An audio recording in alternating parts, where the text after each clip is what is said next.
Thank you so much for joining us on NTV People's Parliament. We are coming to you from Amuru district. And it's very important to note, he talked about the conflict. It's been years from the 1980s to the mid-2000s. Yes, we are in a community that suffered conflict and we are dealing with trauma and reintegration. We can't run away from that. But then it's been years down the road. What are we doing together as leaders to ensure that these children that we have in this generation think differently, know that trauma does not define them, know that the conflict does not define them anymore. They're now individuals, they're now independent students, they're now independent. We need to empower them. I'm going back to the parents, the mothers of this nation. Where are you? We had a father. We have also had the ratio of some men to women. Hey, very outstanding there. But parents, what are some of those things you see in schools that you think the heads today can address? When a child comes back from home, are you proud of their performance? I would like to hear from you. The floor is open to all of you. Just put up your hand and I'll see you from where I am. The challenge I have with discussions, when they get heated at the end, when everyone is leaving, all hands are up. Then you didn't choose me, you did, but then now I'm asking for you. Please come to the floor of the August House freely, without fear. And each person who comes here will have 3 minutes only. 3 minutes when you come to the floor of the August House. So let me hear from the heads, the department heads from the education sector. They have mentioned a number of issues that are affecting performance. Teachers that are not fully, I don't know, you come and highlight on the quality of teachers and the criteria as they are being also hired into the schools. Talked about textbooks, how the new curriculum is being implemented, but not well stocked, maybe laboratories. We talked about politics and education, children taken to farms. So please, let me have the heads of department come and address some of these concerns as the parents get ready. We talked about the ratio of students and teachers in schools. How are we dealing with this and how would you want a central government to come in and intervene and help? We also talked about students as they trek to school, the challenges as they go to school. How are we supporting them? How are we empowering them? The parents in this house, when you keep quiet with your good submissions, you'll take them back home. And we wouldn't have helped Amuru as a district. So please think about it in the next few minutes. Honorable Member, thank you for being part of this August House. Madam Speaker. I would like to hear some of the submissions from some of the challenges that were highlighted. Here. Joyce Lanyero is my name, District Education Officer, Amuru. I'll respond to some of the issues raised and also add some few issues that we have. One of our students, our learners in primary complained of textbooks. I must say that, first of all, we appreciate the government of Uganda for all the provisions in our schools. Things are being done. The complaint that came regards especially the private schools. Government supplies textbooks to government schools. Unfortunately, private schools don't get some of these textbooks. So it is at the discretion of the director to go ahead and buy the relevant textbooks that they have. But even so, the textbooks we have in our schools, even if it is government school, they are inadequate.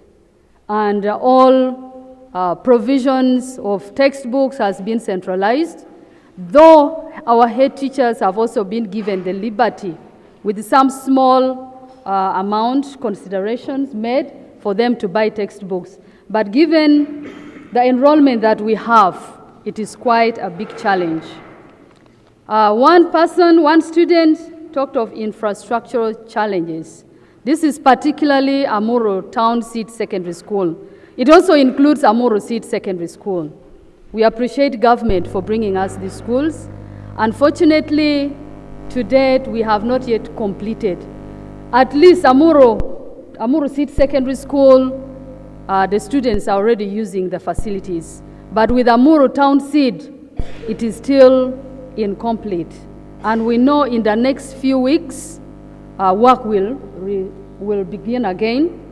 And by end of June, possibly, work will be done and the students will transfer to their schools. The challenge is beyond us.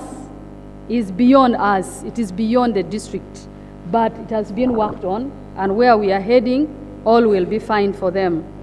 And changes in the curriculum. It takes the teachers, it takes the head teachers to know the curriculum as it comes. But usually in government schools, all is done. National Curriculum Development Center usually brings out the curriculum. Unfortunately, in most of our private schools, they teach outside the curriculum. They teach textbooks. That's where the biggest challenge is, and it is something that we are handling as a district. Honorable Member, let me interject for just 1 minute. When you talk about the new curriculum, we have had even teachers out of Amuru district giving in submissions and saying some of them don't even understand the curriculum themselves. What are we doing in Amuru to ensure that, do we take time, have the teachers been actually trained Yes. outside before they get into the classrooms here in Amuru? How are we doing it, and how often do we do it? Madam Speaker, yes, we have been carrying out capacity development of all our teachers. We invite the technical people, National Curriculum Development Center staff. They come and always have time with the teachers to take them through the curriculum, and we do it yearly. Annually, we do that with our teachers, especially the heads of departments. They are all invited to come and attend the training that we have. And challenges is that most private schools also do not attend, but government schools do attend. But that is something that we continuously. How about inspection of schools? We had a student talk about teachers who walk into schools but end up not teaching entirely the whole day. And you could see by the submissions of students also, they don't define the entire Amuru education system, but they're at least here as symbols. How often are schools inspected to ensure that actually what is supposed to take place in the learning sector is happening? Madam Speaker, inspection is done 3 times a term. But the inspectors we have in Amuru, there are only 3. We have the district inspector of schools and 2 other inspectors. Unfortunately, also 1 retired, so that means there are 2. And you had the number of schools we have in Amuru, over 300 schools. That means the inspector cannot be everywhere at the same time. But in our schools, we have taken that the head teacher is the first inspector. So we expect the head teacher to monitor, to report all that is taking place in our schools. So what came out that the teachers are lazy, they don't teach, that now we shall take it over with the head teachers as well. Thank you. I'm giving you 2 minutes to wind up. Our children also talked of generally poor performance. But in our community, they look at poor performance in terms of first grade. I must say that much as our first grades are few, majority are in second grade. They pass in second grade and third grade, which is by government policy. In fact, our pass rate is at 90%, with those ones who have failed at 10%. But the children pass. The only thing is maybe access to secondary. But we have the greatest challenge because of number of teachers in our schools. Reading and writing, that is our biggest challenge. Reading and writing. The teaching of reading and writing needs enough teachers, and the teachers we have in our district cannot accommodate some of these. In terms of ICTs and lab, Madam Speaker, I must say that with the laboratory, in secondary schools, in primary, basically we don't have laboratories, science laboratories in primary schools, they're not there. But we have 20 schools who have been given mobile lab by government, by Ministry of Education and Sports. In secondary schools, at least they have 10. In our government schools particularly, they have basically science lab apart from the seed school. Even the seed school, I would say it's science lab because there are only 2. They are not per subjects. So we only have 10, and out of these 10, 2 are in the seed schools and 4 in the 6 in the other secondary schools. When we come to the ICT, it's a big challenge. First of all, having the lab itself and also having the computers in our schools still a big challenge. So these are some of the issues that we have. High pupil-teacher ratio, high classroom teacher ratio, high pupil latrine stands ratio. All these are challenges that we have, including staffing, very high pupil teacher ratio. In Amuru, we are having one teacher teaching 85 learners. Thank you. I'm still coming back to you. When you take that seat for now, I'll come back to you later. I know we're caught up by time, but I'm going to get back to you. But thank you so much. It's quite a relief that there are some interventions that are being done. A big relief. To the students that asked questions, I know you're listening in to some of the things that are being done to address some of those concerns. To the parents in the house today, thank you so much for joining us in large numbers. You're here in large numbers. But I would like to hear from you as parents. How are you supporting the education sector? How are you supporting and enabling your children to be in school? Although we have the universal secondary and the universal primary school, what are we doing together as parents? They've talked about child labor. Yes, please, Honorable Member. They've talked about child labor. Are we pushing the children into child labor because we don't know how education can impact a nation? Or are we doing it stubbornly because we are their parents? Madam Speaker, thank you so much for this opportunity to the community of Amuru. And I thank everybody who is here, the students, teachers, and everybody in your capacities. I take the honor to address this gathering in the matter of education in our district. My name is Otto Dominic, one of the bones of this place since the inception of this district. Madam Speaker, there are certain issues, maybe outbringing it may not be very easy for our children. If you could permit in one way or the other, the local language they should be allowed to express themselves in. The children? Yes. I'm not saying they don't know English. They do. But sometimes to bring the intimacy of the matter may be a concern. This is my request first. Okay, I hear you, sir. As a matter of concern, education is overwhelming. And I'm very happy the trend of education in the district is taking its course very well. But there are a lot of matters that are giving challenges. It ranges from high level, medium, and grassroots. What the central government should play a role, we may not touch, we may touch, but we don't have a hand. If I may cite one at the central level, there are a lot of educational reforms coming time and again. Do you agree with me? Educational reforms are so much overwhelming in our community. One of which is the teacher's scheme of service. In the teacher's scheme of service, it says if a teacher is not yet appointed senior education assistant 2, you will never be appointed either a deputy or whatever the case. Coupled with that one, there is so much high rate of people who have always been giving the core of education in the district who are now retiring, including myself. Which is not a mistake, but leaving the core people who are still energetic, but they lack this opportunity of the teacher's service of scheme of service. It is not their making, it is not even the DO's making, but the problem is the recruitment level and the opportunity for appointment. What are we going to do on this?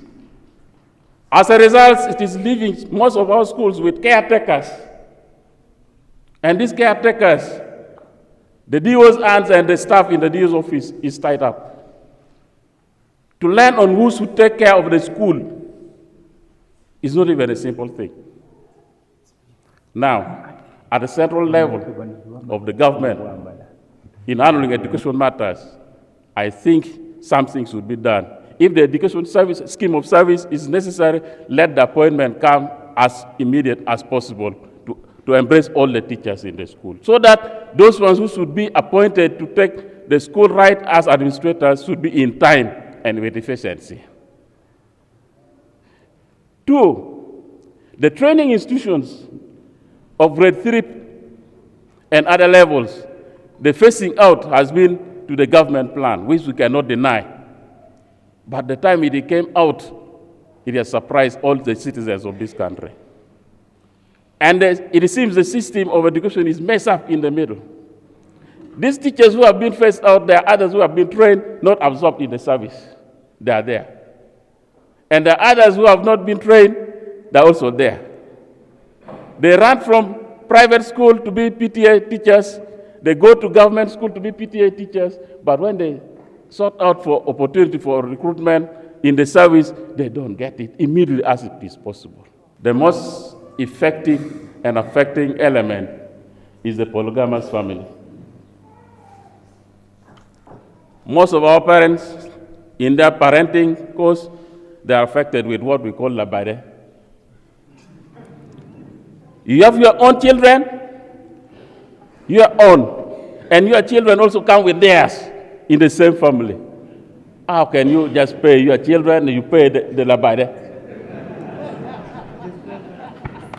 And this is happening in Amuru. Although it is an African culture, but it is a leeway to the failure of education. Now, who can we blame here? This is the Asian of Amuru. And last but not least, we always depend on agricultural activities. And in agricultural production, we lack market for our goods.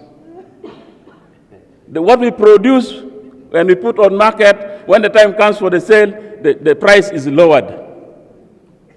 But the cost of education is still there. You sell every produce, can it really not bring GBV at home? The women are blaming their husbands. The husbands are blaming their wives. Yet the problem is not you.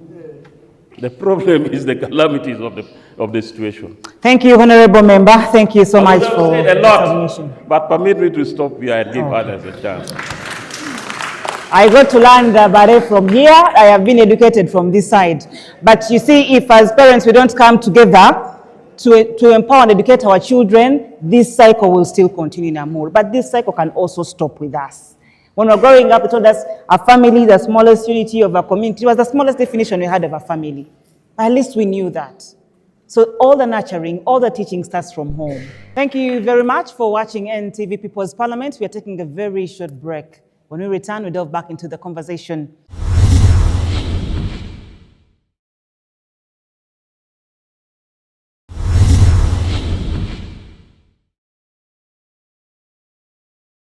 Come back from that break. You're still watching NTV People's Parliament, and we are in Amuru district now. Parents, are you contented with the delivery of education to your children in Amuru? Yes, please, Honorable Member. And what can we do together as stakeholders to ensure that we can improve this?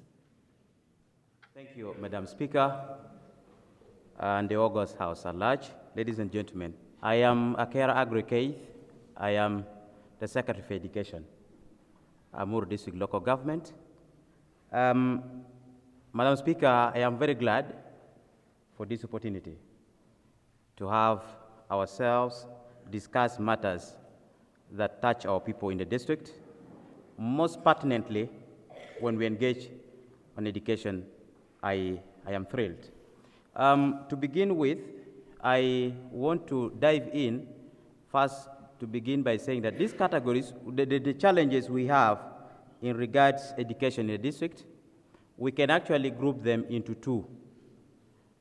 The first set, I would term them as being availability of the teachers in the school itself available, the learners also in the school, and the resources, and then learning taking place. These are the key things, the foundation that I think. When you look at this, I want to categorize and say, one, we have infrastructural gaps, as many have already said. In regards to classrooms, By the way, the DO will give you a more comprehensive figure, but we have on registration or enrollment this year, we have 52,000 pupils in Amuru district. What does that mean? That means we need, as per the government policy, is around 53, 54 per class. So when we look at it, all our schools on average will be having about 1,000 learners, and most of them have 7